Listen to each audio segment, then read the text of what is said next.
Soft Logic Life සිත ගුරු ගෙදර පාඩම් කියලා දෙන රේඩියෝ පන්තියට පාර කියන්නේ. වේගයෙන්ම ක්ලේම්ස් ගෙවන ලංකාවේ හොඳම සෞඛ්‍ය රක්ෂණය Soft Logic Life. Soft Logic Life සිත ගුරු ගෙදර පාඩම් කියලා දෙන රේඩියෝ පන්තිය. අද ප්‍රවීණ දේශක සංජීව පුෂ්පකුමාර ආචාර්යතුමා සමග අපේ ආර්ථික විද්‍යාව ඉගෙන ගනිමු. අයිබෝන් ළමයි සුබ උදෑසනක්. ඔයාලා මේ අදත් එකතු වෙලා ඉන්නේ Soft Logic Life ආයතනය සහ සිත FM එකතු වෙලා ඉදිරිපත් කරන ගුරු ගෙදර අධ්‍යාපනික වැඩසටහනත් එක්ක ආර්ථික විද්‍යාව විෂයේ අද අපි කතා කරන්න එන්නේ අර ගිය සතියේ කතා කරපු මුදල් කොටසේ අන්තිම මාතෘකා ටික. මුදල් සැපයුම අපි කතා කරලා ඉවර කරා. අද අපිට කතා කරන්න තියෙනවා මුදල් පදනම, මුදල් ගුණකය, ඊට පස්සේ මුදල් ප්‍රමාණවාදී න්‍යාය සහ මුදලේ සංසරණ ප්‍රවේගය කියන සංකල්ප ටික. මම මුලින්ම කතා කරනවා මුදල් පදනම ගැන. මුදල් පදනම කියලා කියන්නේ මුදල් සැපයුමට පදනම සපයන මූල්‍ය සංරචක වලට. මේ අපි ගිය සතියේ කතා කරපු මුදල් සැපයුමට පදනම් වෙලා තියෙන්නේ සංරචක කීපයක්. මේ සංරචක ටික අපිට ප්‍රධාන වශයෙන් දැක ගන්න පුළුවන් ශ්‍රී ලංකා මහ බැංකුවේ වගකීම් ආශ්‍රයෙන්. මේ සංරචක වෙන්නේ මහජනයා සතු ආහාර මුදල්, වාණිජ බැංකු සතු ආහාර මුදල්, වාණිජ බැංකු සතු මහ බැංකුවේ ඇති තැන්පතු, රාජ්‍ය නියෝජිත ආයතන සතු මහ බැංකුවේ ඇති තැන්පතු. මෙන්න මේ මූල්‍ය වගකීම් හරහා තමයි මුදල් සැපයුම නිර්මාණය වෙලා තියෙන්නේ. ඒ නිසා අපි ඔන්න ඔය සංකල්ප හතරේ එකතුවට අපි කියනවා මුදල් පදනම කියලා. මුදල් පදනම කියන ඔය සංරචක ශ්‍රී ලංකා මහ බැංකුවට වගකීමක්. මොකද ඔතන නිර්මාණය වෙලා තියෙන්නේ ශ්‍රී ලංකා මහ බැංකුව විසින් නිකුත් කරපු මුදල් ටික. ශ්‍රී ලංකා මහ බැංකුව නිකුත් කළ මුදල් කියන්නේ ශ්‍රී ලංකා මහ බැංකුවට වගකීමක්. මොකද ඒ නිකුත් කළපු මුදල් යම්කිසි පුද්ගලයෙක් අත දරද්දී ඒ අතදරන මුදල් සඳහා ශ්‍රී ලංකා මහ බැංකුව විසින් වගකිව යුතුයි. අපි දන්නා ඕනෑම ව්‍යාපාරයක වගකීම් සහ වත්කම් එකිනෙක සමානයි. ඉතින් ශ්‍රී ලංකා මහ බැංකුවෙත් මේ වගකීම් ටික වත්කම් ආශ්‍රයෙන් දැක ගන්නත් පුළුවන්. මොකද අපි වගකීමක් බිහි වෙන්නේ වත්කම් ආශ්‍රයෙන්. ඉතින් ශ්‍රී ලංකා මහ බැංකුවේ වත්කම් ආශ්‍රයෙන් අපිට මුදල් පදනම කියන්න පුළුවන්.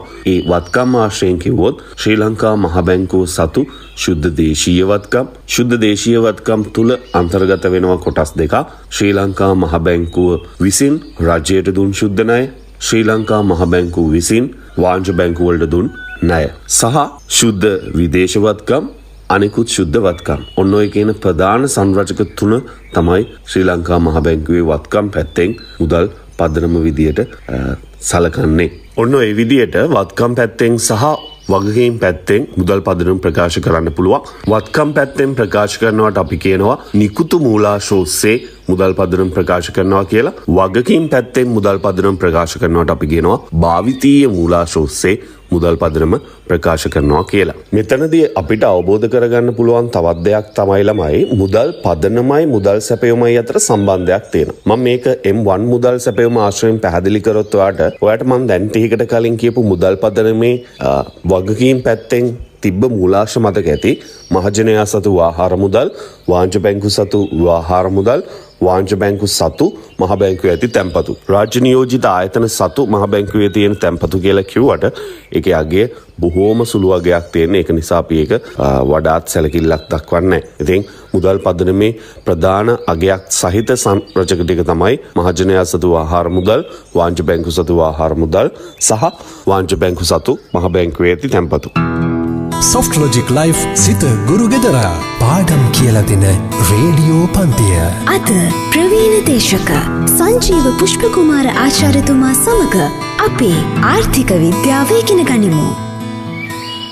ගිය සතියේ අපි කතා කරපු M1 මුදල් සැපයුම නිර්මාණය වුණේ මහජනයා සතු ආහාර මුදල් සහ වාණිජ බැංකුවල තියෙන මහජනයාගේ ඉල්ලුම් තැන්පතු කියන සංරචකයේ එකතුවේ. ඉතින් මේ මුදල් පදනමයි මුදල් සැපයුමයි සංසන්දනය කරොත් මහජනයා සතු ආහාර මුදල් මුදල් පදනමේ මෙන්ම මුදල් සැපයුමේ අන්තර්ගතයි. ඒ වගේම මුදල් පදනමේ අනිත් සංරචක දෙක වෙන්නේ වාණිජ බැංකු සතු ආහාර මුදල් සහ වාණිජ බැංකු සතු මහ බැංකුවේ ඇති තැන්පතු. මෙන්න මේ වාණිජ බැංකු සතු ආහාර මුදල් සහ වාණිජ බැංකු සතු මහ බැංකුවේ ඇති තැන්පතු කියන දෙකේ එකතුවට තමයි අපි වාණිජ බැංකුවක සංචිත කියලා කියන්නේ. ඉතින් මේ පදනම් මුදල් වලින් නියෝජනය වෙන වාණිජ බැංකුවේ සංචිත ටික පාවිච්චි කරලා තමයි වාණිජ බැංකුවක් විසින් මුදල් මැවීමේ කාර්ය කරන්නේ. ඉතින් මුදල් මවන්නේ ඉල්ලුම් තැන්පතු හරහා. එතනදී ඍජු සම්බන්ධයක් තියෙනවා. මුදල් පදනමේ අඩංගු වාංශ බැංකුවල සංචිත පාවිච්චි කරලා මුදල් සැපයීමේ අන්තර්ගත වන ඉල්ලුම් තැන්පතු බිහි කරනවා. මෙතන ඉල්ලුම් තැන්පතු බිහි කරද්දී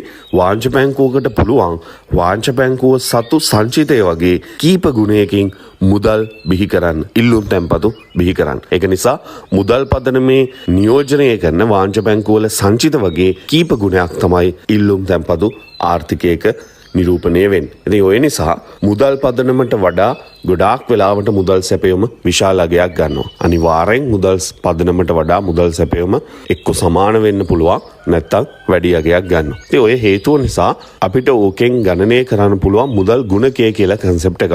මෙතනදී මුදල් ගුණකය කියලා කියන්නේ මුදල් සැපයීම මුදල් පදනමෙන් කී ගුණයක්ද යන්න. අපි උදාහරණයක් විදිහට කිව්වොත් ආර්ථිකයක මුදල් සැපයීම මිලියන 500යි කියලා හිතමු.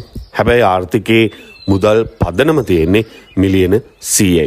එතකොට ඔයාට පේනවා ආර්ථිකයේ මුදල් පදනම මිලියන 100 වුණාට ආර්ථිකයේ මුදල් සැපයුම මිලියන 500 වෙලා.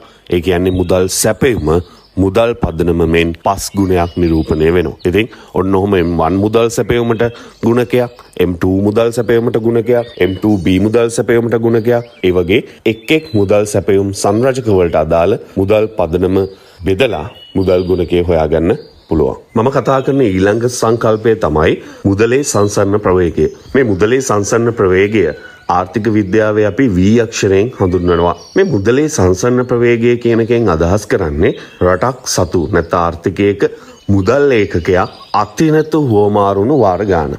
ඒ කියන්නේ අදාළ කාල පරිච්ඡේදය තුළ කී වාරයක් මිනිස්සු අතිනත හුවමාරු වුණාද කියන එක අපි කියනවා මුදලේ සංසරණ ප්‍රවේගය කියලා. මේක අපිට මනින්න පුළුවන් ආර්ථිකයක දල ජාතික නිෂ්පාදනය, ආර්ථිකයක දල ජාතික ආදායම කියලා කියන්න පුළුවන්. මෙන්න මේ දල ජාතික ආදායම මුදල් සැපයීමෙන් බෙදලා. මොකද රටක තියෙන මුදල් සැපයීම යම්කිසි අගයක් නම් ඒ හරහා තමයි රටේ ආදායම බිහි වෙන්නේ. ඉතින් කොච්චර ආදායමක් බිහි වුණාද කියන එක මත අපිට ගණනය කරන්න පුළුවන් අදාළ රටේ මුදල් ඒකකයේ හුවමාරු වෙලා තියෙන වාර ගාන.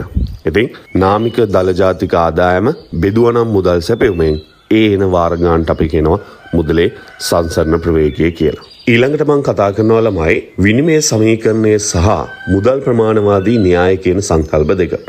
ඒ සංකල්ප දෙක කතා කරාම අපිට මුදල් කියන පරිච්ඡේදය අවසන් කරන්න පුළුවන්. විනිමය සමීකරණය කියලා කියන්නේ MV සමානයි PT කියන සමීකරණයට. මේක සර්වසාම්‍ය තත්වයක් ආර්ථික විද්‍යාවට අනුව. මේක මම තව පැහැදිලි කරොත් M කියන අක්ෂරයෙන් M කියන අකුරෙන් නිරූපණය වෙන්නේ මුදල් සැපයීම කියන එක, money supply. ඒ වගේම V කියන එකෙන් නිරූපණය වෙන්නේ මුදලේ සංසරණ ප්‍රවේගය. P කියන එකෙන් නිරූපණය වෙන්නේ මිල මට්ටම, T කියන එකෙන් නිරූපණය වෙන්නේ ගනුදෙනු ප්‍රමාණය. T වෙනුවට Y පාවිච්චි කරන්නත් පුළුවන්. එතකොට Y පාවිච්චි කරොත් Y වලින් නිරූපණය වෙන්නේ මූර්ත ආදායම කියන එක. මෙතන මේ විනිමය සමීකරණයෙන් කියන්නේ M සහ V වල ගුණිතය හැමතිස්සෙම ආර්ථිකයක P සහ T නැත්නම් P සහ Y වල ගුණිතයට සමාන වෙනවා කියලා. ඒක අනිවාර්ය දෙයක්. මොකද අර මුදලේ සංසරණ ප්‍රවේගය හොයද්දිත් දකින්න ඇතිවා මුදලේ සංසරණ ප්‍රවේගය කියන්නේ නාමික ජාතික ආදායම බෙදීම මුදල් සැපයීම. ඉතින් අනිවාර්යෙන් මුදල් සැපයීමයි සංසරණ ප්‍රවේගයයි ගුණිතය කියලා කියන්නේ නාමික ජාතික ආදායමට සමාන වෙනවා. ඉතින් ඒ නිසා MV සමානයි PT. එතකොට M කියන්නේ මුදල් සැපයීම, V කියන්නේ සංසරණ ප්‍රවේගය. ඒ දෙකේ ගුණිතය මිල මට්ටම සහ මූර්ත ආදායම නැත්නම් ගනුදෙනු ප්‍රමාණයේ ගුණිතයට සමානයි. ඉතින් මිල මට්ටම සහ මූර්ත ආදායමේ ගුණිතය කියන්නේ නාමික ජාතික ආදායමට. මේක තමයි විනිමය සමීකරණය කියලා කියන්නේ. මෙන්න මේ විනිමය සමීකරණය යොදාගෙන ඉදිරිපත් කරපු සංකල්පයක් තමයි මුදල් ප්‍රමාණවාදී න්‍යාය කියලා කියන්නේ. මේ මුදල් ප්‍රමාණවාදී න්‍යාය ඉදිරිපත් කරද්දී මේකේ උපකල්පනයන් දෙකක් කරනවා. මේ විනිමය සමීකරණයේ තියෙන V සහ T නැත්නම් Y ස්ථාවරයි කියලා උපකල්පනය කිරීමක් කරොත් මුදල් සැපයීමේ වෙනස් වීමකට සමානුපාතිකව අනිවාර්යෙන් මිල මට්ටමත් වෙනස් වෙනවා කියන එක. ඉතින් අර උපකල්පන දෙක යොදාගෙන තමයි ඇත්තටම මුදල් ප්‍රමාණවාදී න්‍යාය ඉදිරිපත් කරන්නේ. එතකොට ආර්ථිකයක මුදල් සැපයීමේ යම්කිසි වැඩිවීමක් තිබ්බොත් භාණ්ඩ හා සේවාවල මිලත් අනිවාර්යෙන් වෙනස් වෙනවා කියන එක තමයි මුදල් ප්‍රමාණවාදී න්‍යායෙන් පැහැදිලි වෙන්නේ. ඉතින් ළමයි මුදල් කියන කොටස අපි ඔතනින් ඉවර කරනවා. අපි පුංචි විරාමයකට ගිහිල්ලා ඇවිල්ලා අපිට වාණිජ්‍ය බැංකුව කියන මාතෘකාව කතා කරන්න තියෙනවා. අපි ඒක පටන් ගමු. Soft Logic Life සිත ගුරු ගෙදර පාඩම් කියලා දෙන රේඩියෝ පන්තිය. අද ප්‍රවීණ දේශක සංජීව පුෂ්පකුමාර ආචාර්යතුමා සමග අපේ ආර්ථික විද්‍යාව ඉගෙන ගනිමු. අපි නැවතත් වැඩසටහනත් එක්ක එකතු වෙනවා ළමයි. අපි දැන් කතා කරන්න යන්නේ වාණිජ්‍ය බැංකුව කියන කොටස සම්බන්ධයෙන්. මේ වාණිජ්‍ය බැංකුව කියන්නේ මේ පාඩමේ තියෙන වැදගත්ම මාතෘකාවක්. මොකද හේතුව නිතර ප්‍රශ්න මාතෘකාවක්. මේ වාණිජ්‍ය බැංකුව සම්බන්ධයෙන් සංකල්ප බොහෝමයක් අපි මේ පාඩම ඇතුලේ කතා කරනවා. මුලින්ම මම ඔයාලට වාණිජ්‍ය බැංකුවක් කියන්නේ මොකක්ද කියන එක කියලා දුන්නොත් සාමාන්‍යයෙන් මූල්‍ය පද්ධතියක් තුළ බැංකු ජාති ප්‍රධාන වශයෙන් දෙකක් තියෙනවා. එකක් වාණිජ්‍ය බැංකු, අනිත් එක විශේෂිත බැංකු. මේ බැංකු දෙක අතර වෙනස් වෙන්න ප්‍රධානම හේතුව තමයි මේ බැංකුවල තියෙන ගිණුම් ස්වභාවයන්. සාමාන්‍යයෙන් බැංකුවක ස්ථාවර තැන්පතු, ඉතුරුම් තැන්පතු, ජංගම ගිණුම් කියලා ගිණුම් වර්ග තුනක් තියෙනවා. හැබැයි මේ ගිණුම් වර්ග තුනම අපිට දැක ගන්න හම්බෙන්නේ වාණිජ්‍ය බැංකුවල විතරයි. අර මං කියපු විශේෂිත බැංකුවල තියෙන්නේ ඉතුරුම් තැන්පතු සහ ස්ථාවර තැන්පතු විතරයි. එහෙනම් මේ බැංකු දෙක වෙනස් වෙන්නේ ජංගම ගිණුම් හරහා. නැත්නම් ඉල්ලුම් තැන්පතු කියන්නත් පුළුවන්. ඔය කියන ඉල්ලුම් තැන්පතු හරහා. ඉල්ලුම් තැන්පතු නිරූපණය වෙන්නේ වාණිජ්‍ය බැංකුවක විතරයි. ඒ කියන්නේ ඔය ඉල්ලුම් තැන්පතු වලට තමයි අපිට චෙක්පත් හරහා ගනුදෙනු කිරීමේ පහසුකම හම්බෙන්නේ. ඉතින් චෙක්පත් මගින් ගනුදෙනු කරන්නේ වාණිජ්‍ය බැංකුවක් විතරයි. ඉතින් වාණිජ්‍ය බැංකුවක් නිර්වචනය කරද්දිත් අපි ඔන්නෝක යොදා ගන්නවා. චෙක්පතකින් හෝ විධානයකින් හෝ අන්‍ය ආකාරයකින් ඉල්ලූ විටක අපසු ගෙවීමේ පොරොන්දුවට යටත්ව මහජනයාගේ මුදල් තැන්පතු බාර ගැනීම සිය ප්‍රධාන කාර්ය කරගත් ලාභ ඉපයීමේ අරමුණ සහිතව මූල්‍ය අතරමැදිකරණයේ නිරත වන ආයතන වලට අපි කියනවා වාණිජ්‍ය බැංකුවක් කියලා. එතනදී අර චෙක්පත් කතාව හරි. හැබැයි එතනදි කියවුණා ලාභ ඉපයීමේ අරමුණක් සහිතව කියලා. ඕනෑම ව්‍යාපාරයක් වගේ මේ බැංකු කියන ව්‍යාපාරයත් ලාභයක් අරමුණු කරගෙන තමයි පවත්වන්නේ. ඒ වගේම මෙතන කියවුණා මූල්‍ය අතරමැදිකරණය කියලා වචනයක්. වාණිජ්‍ය බැංකුවක මූලික සහ ප්‍රාථමික කාර්ය වෙන්නේ මූල්‍ය අතරමැදිකරණය. මේක තමයි මේගොල්ලන් සිද්ධ කරන්නේ. මෙතනදී මේ මූල්‍ය අතරමැදිකරණය කියලා කියන්නේ මුදල් අතිරික්ත පාර්ශ්වයන්ගෙන් තැන්පතු විදියට මුදල් ලබාගෙන මුදල් හිඟ පාර්ශ්වයන්ට ණය විදියට මුදල් ලබා දෙනවා. මෙතනදී තැන්පත් කරන පුද්ගලයන්ට තැන්පතු පොලියකුත් ණය ලබා දෙන පුද්ගලයන්ගෙන් ණය පොලියකුත් විදිහට පොලි හම්බ වෙනවා. තැන්පතු පොලි නම් වාණිජ්‍ය බැංකුව විසින් ගෙවනවා. ණය පොලි නම් ණය ගන්න පුද්ගලයා විසින් ණය පොලි වාණිජ්‍ය බැංකුවට ගෙවනවා. ඉතින් සාමාන්‍යයෙන් අපි දන්නවා වාණිජ්‍ය බැංකුවක තැන්පතු පොලියට වඩා ණය පොලිය වැඩි. ඉතින් මේ තියෙන ગેප් එක තමයි වාණිජ්‍ය බැංකුවක ආදායම වෙන්නේ. මෙන්න මේ මූල්‍ය අතරමැදිකරණය කියද්දී වා දකින්න ඇති වාණිජ්‍ය බැංකුවක එතන කාර්යයන් දෙකක් කියවුණා. එකක් තැන්පතු බාර ගැනීම, අනිත් එක ණය සැපයීම. ඉතින් මේක තමයි මූල්‍ය අතරමැදිකරණයට අදාළ ප්‍රධාන කාර්යයන් දෙක, තැන්පතු බාර ගැනීම සහ ණය සැපීම. ওই කාර්යයන් දෙකට අමතරව වාණිජ්‍ය බැංකුවක තවත් කාර්යයන් දෙකක් තියෙනවා. එකක් තමයි නියෝජිත සේවා. ඔය කොටස්කරුවන් මමින් ලාභාංශ රැස් කිරීම, ඊට පස්සේ බැඳුම් කර කූපන් මිලදී ගැනීම විකිරීම, වැටුප් නිකුත් කිරීම, විවිධ ගෙවීම් ගනුදෙනුකරුවන් වෙනුවෙන් සිදු කරනවා. අන්න ඒ වගේ නියෝජිත සේවා සැපීමත් වාණිජ්‍ය බැංකුවක කාර්යයක් විදියට වර්තමානයේ සිදු වෙනවා. ඒ වගේම මීට අමතරව පොදු උපයෝගීතා සේවාත් සපයනවා. උදාහරණයක් උකස් පහසුකම් සැපීම, විදේශ විනිමය ගනුදෙනු වලට අවශ්‍ය පහසුකම් සැපීම, විදේශ බැංකු කටයුතු වලදී සහාය සැපීම. ඔන්න ඔය දේවල් අපි පොදු උපයෝගීතා සේවා විදියට කතා කරනවා. එහෙනම් වාණිජ්‍ය බැංකුවක කාර්යයන් හතරයි. එකක් තැන්පතු බාර ගැනීම, ණය සැපීම, නියෝජිත සේවා සැපීම සහ පොදු උපයෝගීතා සේවා සැපීම. Soft Logic Life සිත ගුරු ගෙදර පාඩම් කියලා දෙන රේඩියෝ පන්තිය. අද ප්‍රවීණ දේශක සංජීව පුෂ්පකුමාර ආචාර්යතුමා සමග අපේ ආර්ථික විද්‍යාව ඉගෙන ගනිමු. වාණිජ්‍ය බැංකුවේ කාර්යයන් ටික කතා කරලා ඉවර වෙලා මම එන්නේ මේ වාණිජ්‍ය බැංකුවල ප්‍රධාන අරමුණු දෙක ගැන කතා කරන්න. වාණිජ්‍ය බැංකුවල තියෙනවා ප්‍රධාන අරමුණු දෙකක්. එකක් තමයි සාමාන්‍ය ව්‍යාපාරයක වගේ ලාභදායීත්වය ඉහළ නංවා ගැනීම. හැම ව්‍යාපාරයක්ම උත්සාහ කරන්නේ තම ලාභය ඉහළ නංවා ගැනීම. ඉතින් වාණිජ්‍ය බැංකුව කියන්නේ ව්‍යාපාරයක්. ඒ ව්‍යාපාරයත් කැමති තමන්ගේ ලාභය ඉහළ නංවා ගන්න. හැබැයි සාමාන්‍ය ව්‍යාපාරයකට වඩා වෙනස් වන තව විශේෂිත අරමුණක් වාණිජ්‍ය බැංකුව වලට තියෙනවා. ඒක තමයි වාණිජ්‍ය බැංකුව වල ද්‍රවශීලතාවය ආරක්ෂා කර ගැනීම. ඒ කියන්නේ වෙනත් ව්‍යාපාරයක් වගේ නෙවෙයි වාණිජ බැංකුව. මොකද වාණිජ බැංකුවක් රඳා පවතින්නේ මිනිස්සුන්ගේ තියෙන විශ්වාසය මත. මිනිස්සුන්ගේ විශ්වාසය යම්කිසි ආකාරයකට පළුදුනොත් වාණිජ බැංකුවකට ව්‍යාපාරයක් විදිහට පවතින්න බෑ.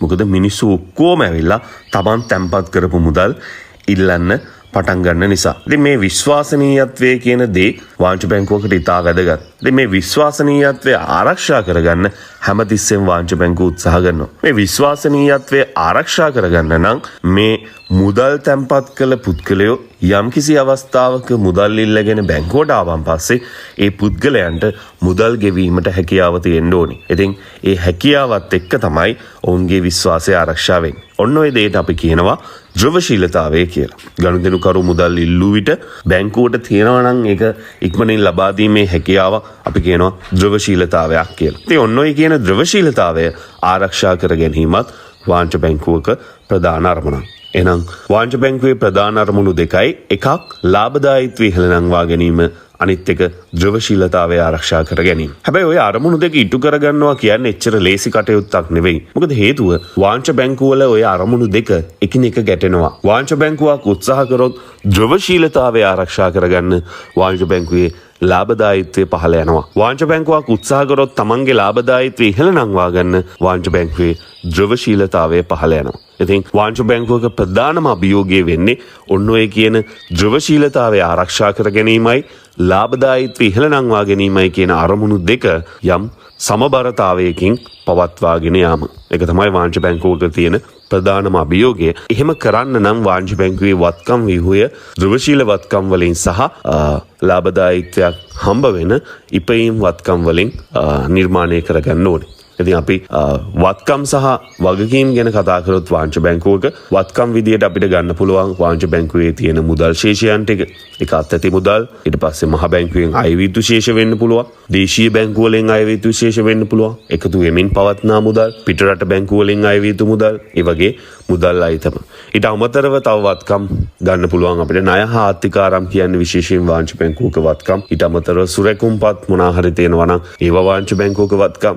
ඊටත් අමතරව අනිකුත් ස්ථාවර වත්කම් සහ අනිකුත් වත්කම් වාණිජ බැංකුවක වත්කම් වලට අයත්. වගකීම් ගැන කතා කරොත් වාණිජ බැංකුවක ප්‍රධානම වගකීම් වෙන්නේ තැන්පතු. වාණිජ බැංකුවක් බාරගත් තැන්පතුව වාණිජ බැංකුවට වගකීමක්. ඉතින් තැන්පතු ප්‍රමාණය වගකීමක්. වාණිජ බැංකුව මොනෑම් හෝ පාර්ශ්වයකින් ණය ලබාගෙන තියෙනවා නම් ඒක වාණිජ බැංකුවට වගකීමක්. ඒ වගේ දේවල් වාණිජ බැංකුවක වගකීම් වෙනවා. වාණිජ බැංකුවක වත්කම් ගැන තවදුරටත් අපි කතා කරොත් වාණිජ බැංකුවක වත්කම් ප්‍රාථමික සංචිත සහ ඉපයීම් වත්කම් කියලා ಜಾති දෙකක් තියෙනවා. ප්‍රාථමික සංචිත වලට අයිති වෙන්නේ අර මං කියපු අත්අති මුදල්, මහ බැංකුවෙන් අයවිය යුතු මුදල් ශේෂ, දේශීය බැංකු වලින් අයවිය යුතු මුදල් ශේෂ, ඒ වගේ දේවල්. ඒ වගේ ද්‍රවශීලතාවය ඉහළයි. හැබැයි ලාභදායීත්වය ටිකක් අඩුයි. නිකන් මම උදාහරණයක් වාට කිව්වොත් අත්‍යති මුදල් කියලා කියන්නේ වාණිජ බැංකුවල ලාච්චු වල සහ සේප්පු වල තියෙන සල්ලි. එතකොට මේ ලාච්චු වල සේප්පු වල සල්ලි තියෙනවා කියන්නේ තැන්පත්කරුවෙක් මුදල් ඉල්ලගෙන වාණිජ බැංකුවට ආවොත් ඉක්මනින් ගෙවීමේ හැකියාව වාණිජ බැංකුවට තියෙනවා. ඒ කියන්නේ ද්‍රවශීලතාවය ඉතාමත් ඉහළයි. හැබැයි ප්‍රශ්නේ තියෙන්නේ ඔය මුදල් අයිතම වලින් ව්‍යාපාරයට ලාභයක් උපයන්න බැරි එක. මොකද වාණිජ බැංකුවේ තියාගෙන හිටිය කියන්නේ මේ මුදල් ණයදීමක් සිද්ධ කළත් නැහැ, වෙනත් තැනක ආයෝජනය කළත් නැහැ. එතකොට ලාභදායීත්වය තාමත් පහළයි. ඉතින් මෙන්න මේ කියන ප්‍රාථමික සංචිත සහ ඉපයීම් වත්කම් කියන දෙකෙන්ම වත්කම් ව්‍යුහය නිර්මාණය කරගන්න ඕනේ. මොකද ප්‍රාථමික සංචිත වලින් ද්‍රවශීලතාවය ආරක්ෂා වෙනවා. ඉපයීම් වත්කම් වලට ගන්නේ භාණ්ඩාගාර බිල්පත්, භාණ්ඩාගාර බැඳුම් කර, ණය, අත්තිකාරම් ඔය වගේ දේවල්. ඒ හරහා තමයි ලාභදායීත්වයක් නිර්මාණය වෙන්නේ. ඉතින් ඉපයීම් වත්කමුත් සමබරතාවයකින් පවත්වාගෙන යා යුතුයි. ඔහොම තමයි වාණිජ බැංකුවක වත්කම් සහ වගකීම් නිර්මාණය වෙන්නේ. මෙතනින් පස්සේ තමයි අපි මේ පාඩමේ වැදගත්ම මාතෘකාව කතා කරන්නේ. ඒ තමයි වාණිජ බැංකුවක් මුදල් මවන ආකාරය. ඉතින් අපි ඒ මාතෘකාව කතා කරමු පුංචි විරාමයකට ගිහිල්ලා ඇවිල්ලා. Soft Logic Life සිත ගුරු ගෙදර පාඩම් කියලා දෙන රේඩියෝ පන්තිය. අද ප්‍රවීණ දේශක සංජීව පුෂ්පකුමාර ආචාර්යතුමා සමග අපේ ආර්ථික විද්‍යාව ඉගෙන ගනිමු.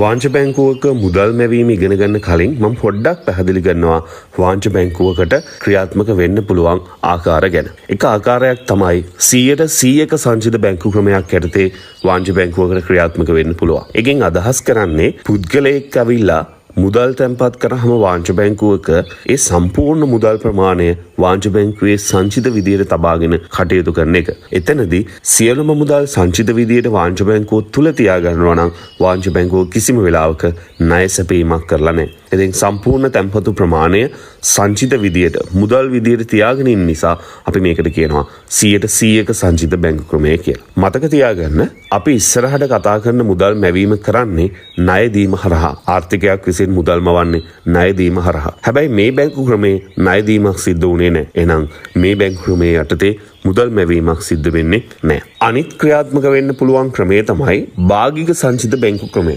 භාගික සංචිත බැංකු ක්‍රමය කියලා කියන්නේ තැන්පත්කරුවන් තමන්ගෙන් තැන්පත්කරුවන් තැන්පත් කරන තැන්පතු මුදලින් යම්කිසි කොටසක් වාංශ බැංකුව සංචිත විදියට තියාගෙන ඉතුරු කොටස ණය වශයෙන් සපයනවා. ඉතින් මෙන්න මෙහෙම ණය දීම හරහා තමයි මම කිව්වා මුදල් මැවීමක් සිද්ධ කරන්නේ. ඉතින් මෙන්න මේ භාගික සංචිත බැංකු ක්‍රමයේ යටතේ නම් මුදල් මැවීම සිද්ධ කරන්න පුළුවන්. ඉතින් වර්තමානයේ ලෝකයේ හැම බැංකුවක්ම වගේ ක්‍රියාත්මක වෙන්නේ භාගික සංචිත බැංකු ක්‍රමයට 100% සංචිත බැංකු ක්‍රමයේ වර්තමානයේ ලෝකයේ ක්‍රියාත්මක වෙන්නේ නැහැ. ඉතින් එහෙනම් මුදල් මැවීම අපි කතා කරනවා. මුදල් මැවීමේදී සිද්ධ වෙන්නේ වාංශ බැංකුවකට මිනිස්සු ඇවිල්ලා තැන්පත් කරන මුදල් වලින් යම්කිසි මුදලක් සංචිත විදියට තියාගෙන ඉතුරු කොටස ණය දීම.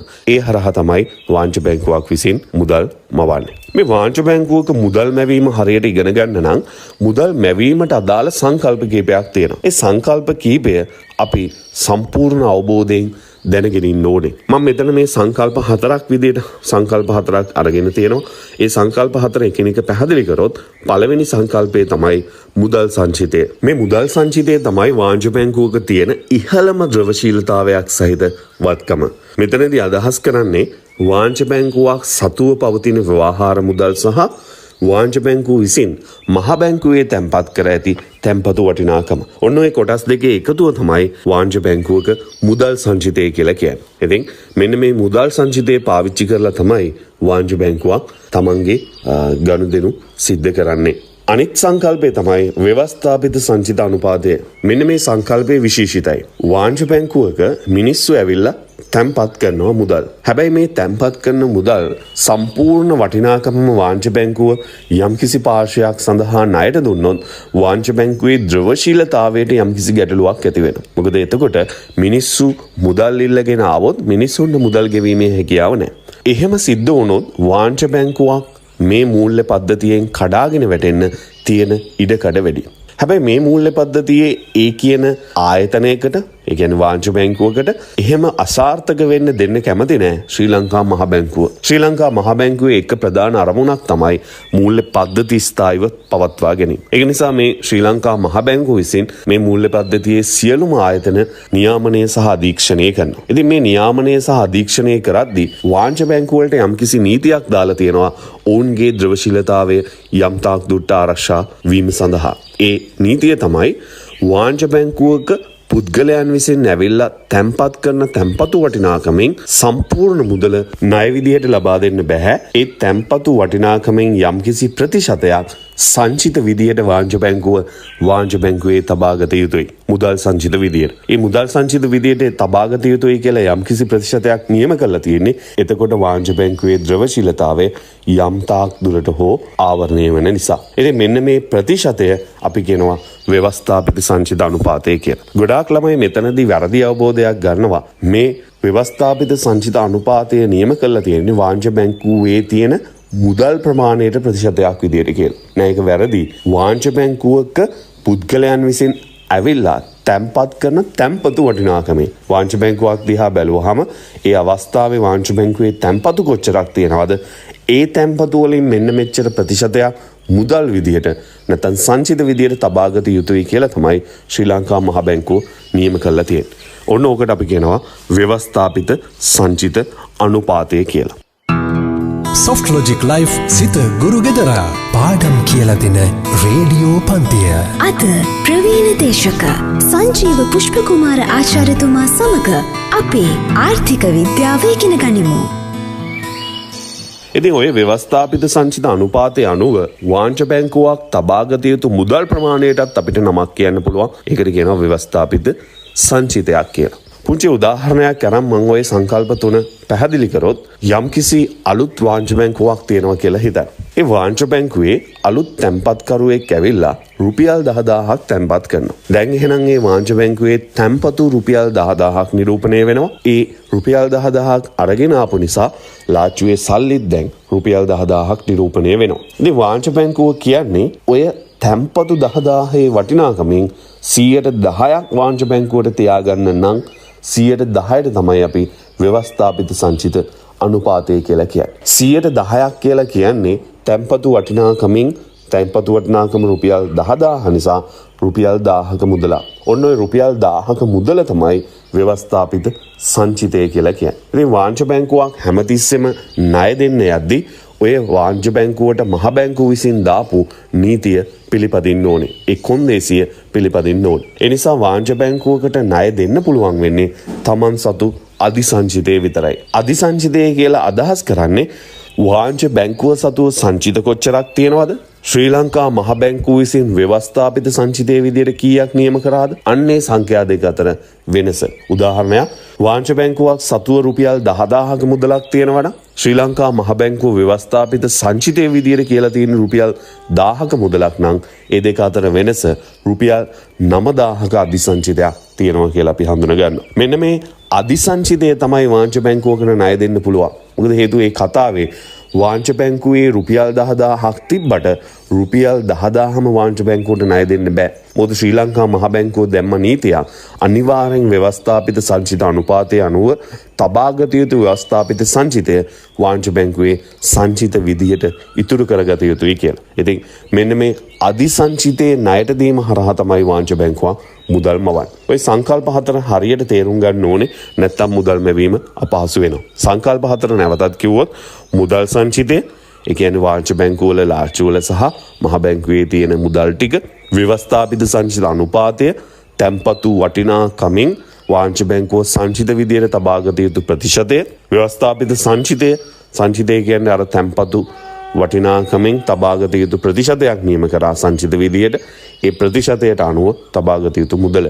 අධිසංචිතය කියන්නේ වාංශ බැංකුවේ තියෙන මුදල් එක්ක සංසන්දනය කරාම ව්‍යවස්ථාපිත සංචිතයේ ඉක්මවා තියෙන මුදල් ප්‍රමාණය. ඕක ණයට දීලා තමයි වාංශ බැංකුවක් විසින් මුදල් මවන්නේ. ඉතින් මේ මුදල් මැවීමේ ඉතුරු ටික සහ වැදගත්ම ටික මුදල් මවන්නේ කොහොමද කියන එක අපි ලබන සතියේ සාකච්ඡා කරනවා. ලබන සතියේ සාකච්ඡා කරද්දී ඔය සංකල්ප හතරේ අවබෝධය වාට හොඳින් තියෙන්න ඕනේ. ඉතින් මුදල් මැවීම අපි